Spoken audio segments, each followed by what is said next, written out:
Welcome to FYI. I'm Barry ZeVAN, and my guest today, I'm pleased to say, is Sue Ferguson, who is the Director of Sales and Marketing for an incredible organization called Ebenezer, who provides senior housing and senior housing communities to people in 91 facilities in Minnesota and also Iowa. And so, Sue, welcome. Thank you, Barry. Great to have you here. Nice to be here. Ebenezer is just, I've only learned about it more recently, but tell us, first of all, when did Ebenezer begin? Well, Ebenezer has been around for 102 years now. Oh my gosh. We started in 1917, so we celebrated our 100-year anniversary a couple years ago. We started in South Minneapolis by a group of Norwegians who wanted to help homeless Norwegian-speaking elders with their care needs and housing needs. And it's evolved incredibly. Yeah, so we started with 10 Norwegian immigrants that we began serving, and we now serve close to 10,000 people. Oh, wow. Mm-hmm. And it's all over the state of Minnesota and parts of Iowa, is that correct? That is correct. We just expanded our footprint into Iowa last year. So, okay. 91 communities throughout those two states and growing. And I think you're under the umbrella of Fairview too, is that correct? That is correct. Yeah. We're part of the Fairview Health System since 1995. Mm-hmm. What services do you provide? Well, we provide a variety of different services for older adults. We provide skilled nursing care, independent senior living in ownership cooperatives and condominiums. We also provide rental senior housing for independent living, assisted living, memory care, as well as enhanced care options. And we also have some adult day programs where folks can come just during the day and have access to activities and meals and have fun and excuse to get out and out of the house and meet with other people during the day. And then we also have a couple of child care programs with a few more in the pipeline in some of our new communities. So that's just a beautiful thing to see the interaction between the seniors and the children. It's a win-win for everybody. Sounds wonderful. Mm-hmm. Yeah. Are there any special requirements for people to become part of the Ebenezer community and live there? Anything special? You know, it really depends on the community, the different building or program that somebody may be interested in. We do have some age restrictions in some of our buildings, 55 plus, although in some of our buildings are 63 plus. I would say our average age in our ownership model of independent living is probably high 70s, maybe 80. In our housing with services buildings, it's probably more like mid 80s, but we see a really wide range of ages within those buildings. And how does somebody, quote, sign up, for lack of a better term? Well, I would recommend that they maybe give us a call and to determine or go online, EbenezerCares.org. You can see all of our different locations and determine what might work best for you or what model of housing or care might work best for you, and then come visit, take a tour, have lunch, learn more about our activities, and get a taste of our great food. It's all about the people, really, so get to know the people and see if it's a good fit. It's wonderful. Free lunch, I assume? Free lunch. Free lunch. Absolutely. Who said there's no free lunch? There is. That's wonderful. So what's the largest of the facilities? How many people or rooms or so forth? You know, I would say our largest is probably 7,500 York, which has been around for, 30 years now, maybe? That's in Edina, and that is a senior cooperative. So that's an ownership model, and we have over 200 cooperative homes in that building. But we have some buildings that are 40-some units, 30-some units even, all the way up to 200 and some. Can you give any examples of positives and heaven forbid any negatives that people may encounter who aren't familiar with community living or being, I mean, in my uneducated opinion, I envision it as a really great hotel, and people would have their own spaces, etc. But it's community dining, is that correct? Most of our buildings, yeah, all of our housing with services buildings do have community restaurant-style dining. Mm-hmm. Many have other options, bistro, cafe options for more casual dining. Mm-hmm. In our cooperatives, we do have community rooms, and so, and this is the ownership model for senior housing, where people actually purchase a share of the building and actually own the home where they're living in those buildings. And it might be a 1-bedroom, it might be a 1-bedroom plus den, 2-bedroom. We even have some 3-bedroom floor plans in some of our buildings. And so they may, work together to set up potlucks and have parties in their buildings. But in most of our senior co-ops, they don't have the full service dining like we do in our housing with services buildings. I had said the word negative. What I meant to say, and what it really is, it's almost a positive. In fact, it is a positive, that if, because of the age of some of the residents, if there is a medical situation, thank goodness you're under the umbrella of Fairview too. Would a doctor be available almost right away, or health care or whatever? We don't have doctors housed in our buildings. In our assisted living and memory care communities, we do partner with geriatric physician and geriatric nurse practitioners who come to our building and visit our residents, so that if they sign up for that service, they don't have to go out for clinic visits, which is really, really nice. In those buildings, we also have 24-hour healthcare staff and nursing available. And because we are part of the Fairview umbrella, we have Fairview Home Care and Hospice that comes into our buildings frequently too, and a lot of those services can actually be covered under Medicare and other insurances. That's wonderful. Yeah.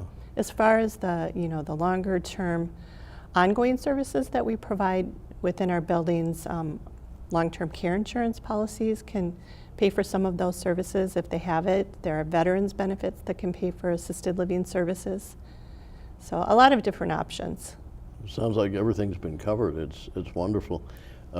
When it grew from 1917 until now, do you think the originators ever thought that it would expand to this size? I don't think they had any idea at all that it would grow to this point. And this industry in general has really evolved and changed and grown over the years. I've been in the business now for about 27 years, and it's changed quite a bit in that period of time. When I first started, the skilled nursing facilities or nursing homes far outnumbered senior housing buildings, and now that's completely flip-flopped. There are many more senior housing and assisted living options than there are nursing homes, which is really a good thing, because people would rather, be in a more residential setting where it feels like home. They can have all their own furniture, things, and then take advantage of all the services that are available and amenities that are available in the building, when and if they feel like it, but they don't have to.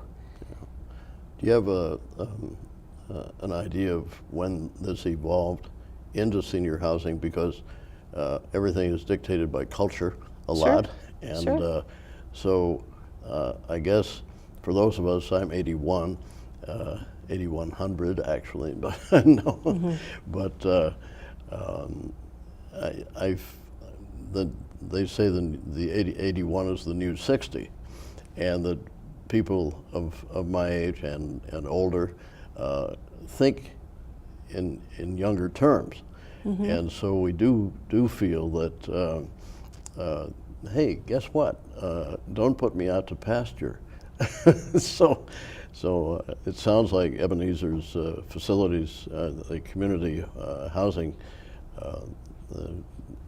reflect that kind of thinking. That's absolutely right. I mean, we're always changing and evolving based on what our residents, what our customers are wanting. And, you know, they're wanting a place to live and have fun. And, you know, it's a next chapter.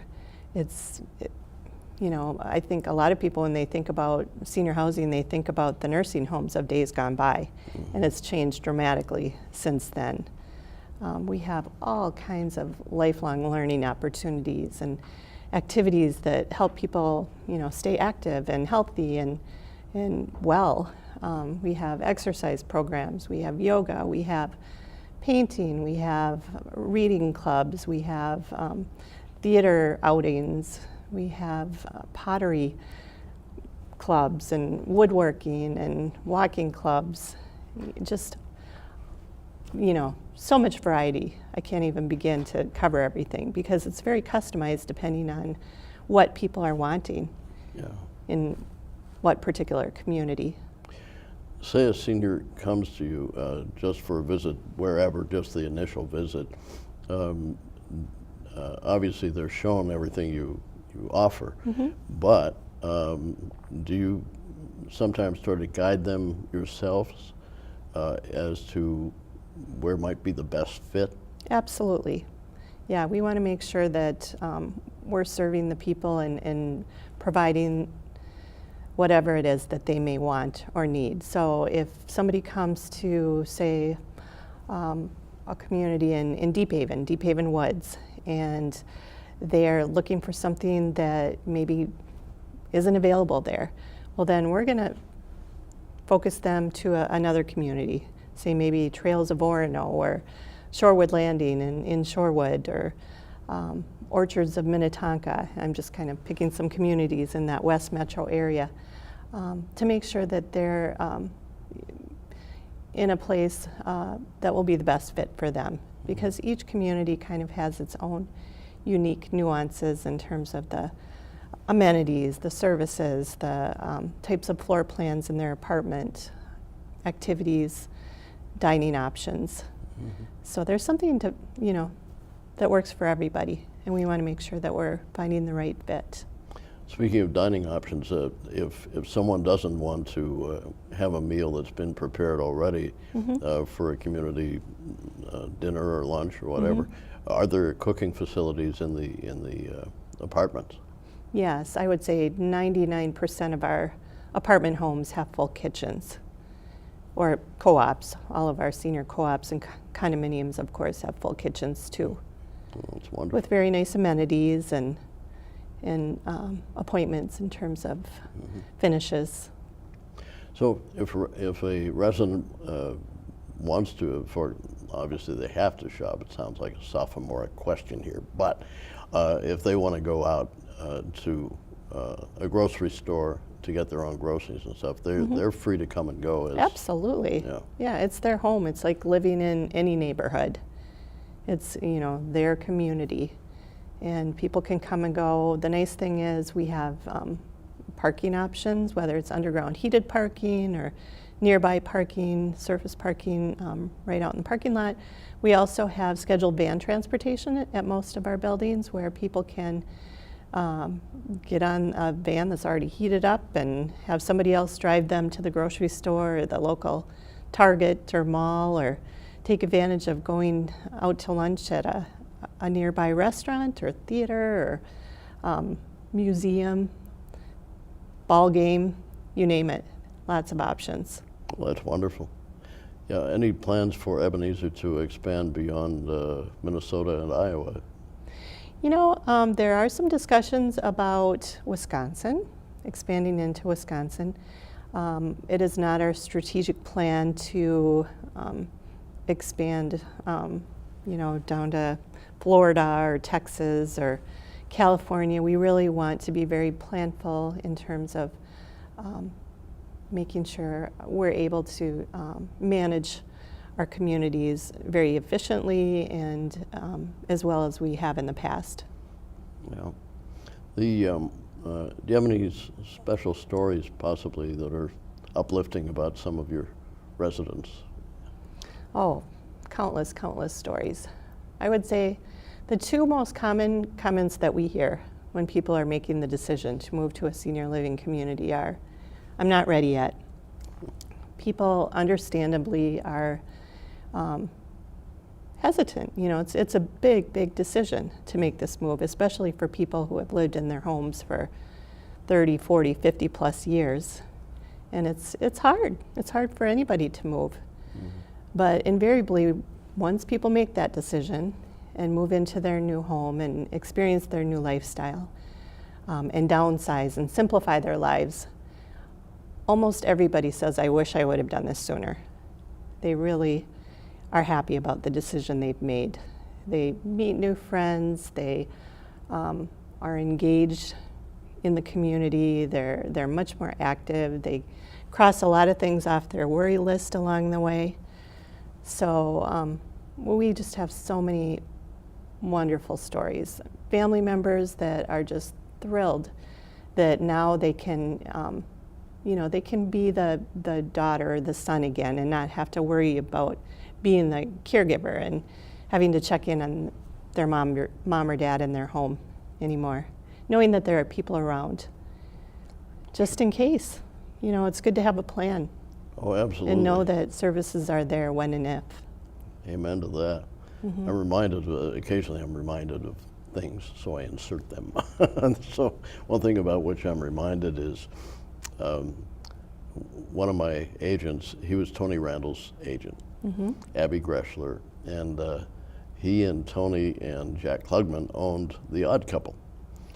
And Abby became a very, very wealthy man. In fact, he bought a bank in Beverly Hills.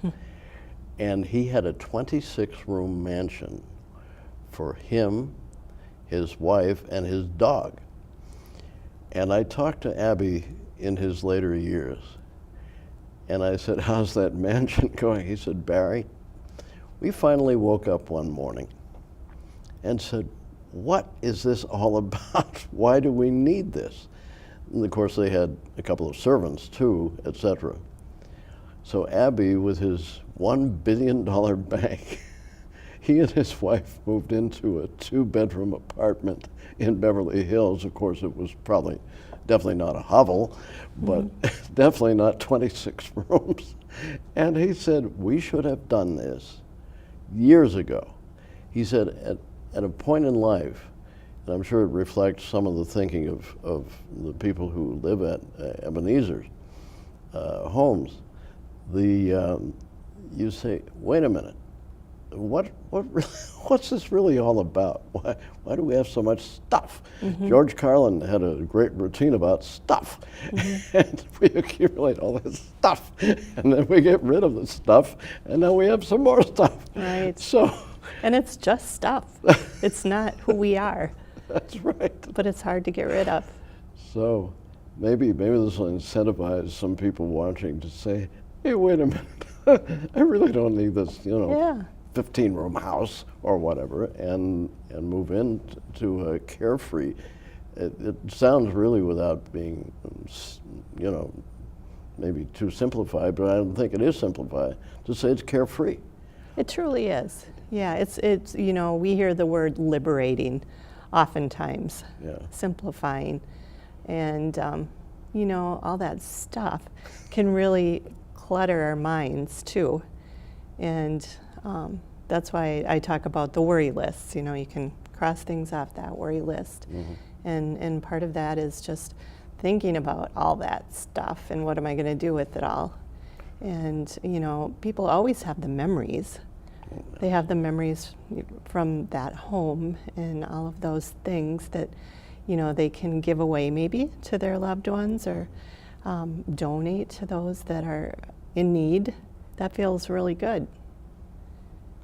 So it's a win-win for everybody. That's a great thought, mm-hmm. because anybody who's watching who would downsize, and they don't want to bring 7 couches Or sets of or china. 4 beds Right. into whatever. That's wonderful. Yeah, they to can donate. just bring your favorite things. Your favorite chair, your favorite couch, your, if you want to bring your big dining room set, you can take out a few leaves maybe, but you don't really need it because we have dining facilities and your family members can come join you in the dining room or bistro. And, how often do you really have 12 people sitting around the dining room table anymore anyway? And we have party rooms so that you can reserve the party rooms and have your larger gatherings there. And you can go downstairs and play cards with your friends. And then somebody else can pick up the mess, which is nice. I want to sign up. I really do. I can find a spot for you, Barry. Okay. For sure. You mentioned something about parking, and as you said, it's just like actually is having your own place, your own apartment, et cetera. So do a lot of the residents still have their own cars? A good number do, and I would say most people who are moving into a senior cooperative or independent living apartment or assisted living apartment bring a car. Many decide, hey, I don't need it anymore. So they may decide to sell it or give it away and take advantage of our scheduled van transportation. And then the beauty is we have heated underground parking in almost all of our buildings, so you don't even have to go outside on a day like today. Wow. And worry about the cold and the ice and the snow. So there's pretty much everything you need under one roof. We have hair salons, so you can get your hair done in the building, you can get your nails done. We have, as I mentioned, physician services coming in, so you can have your appointments in the building, you can play cards, you can go to a movie, you can go have a meal. So it really is a convenience to not have to worry about getting out and about this time of year. Absolutely. For those who may be watching in the southern hemisphere, since we're on YouTube, you can watch anywhere in the world, but on this particular day, I think the high temperature here in the Twin Cities is 3 above 0. Heat wave compared to yesterday, right? Yeah, with that wind. Yeah. And we're expecting lower temperatures for the next 5 days, but then warming up toward the weekend. Yes. And we're taping this on January the 25th, so 2019, by the way. In case you're archiving and it's 2029 and you're watching this, is what it is. We do have, I was going to ask you a question, senior moment, but You're in good company. Oh, thank you. Now the the cap. Is there an age cap? I mean, can a person be 100 and Absolutely. still be there? We have lots of centenarians living in our buildings. Wow. People are living to be older and older. And the nice thing is, people can move in very independent, very healthy, choose the apartment home of their choice, the floor plan of their choice with the view they like and the location in the building. And if and when they need healthcare assistance, we can just bring that care right into their home so that in most cases they don't have to make another move within the building or someplace else. Our goal truly is in our Housing with Services buildings to provide care through end of life. And we're able to do that through our home care services in our buildings and through partnerships with Fairview and other providers as well. Sure. And forgive my senior moment again.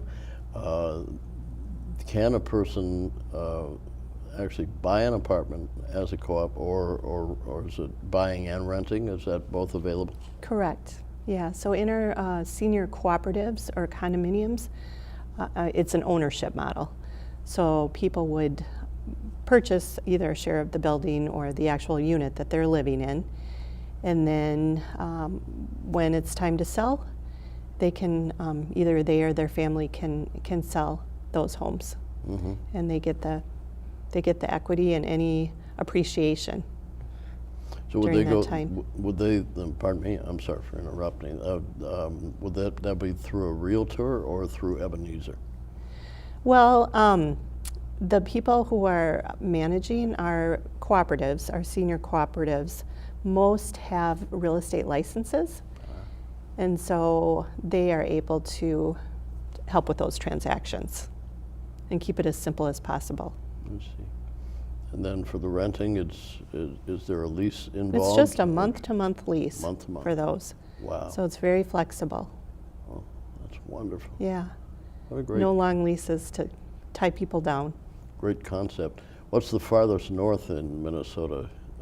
We actually have a senior cooperative building in Grand Marais, Minnesota. Oh. So that's our furthest north. Oh, love Grand Marais. It's beautiful. Except today, on this taping day, it was 37 below zero. Still beautiful, though. Wind chill, wind chill. Oh, yeah. If you're inside. That's right. You can just look out at the lake. Right. Yeah, and for those who are not familiar with Grand Marais, who are watching in other states or wherever, it's right on the shore of Lake Superior, on the North Shore, and Pretty far north. yeah, a lot of people have compared it to New England setting. It almost feels like the ocean. Yeah, well, of course, Lake Superior is the world's second largest lake. Yeah. So There you go.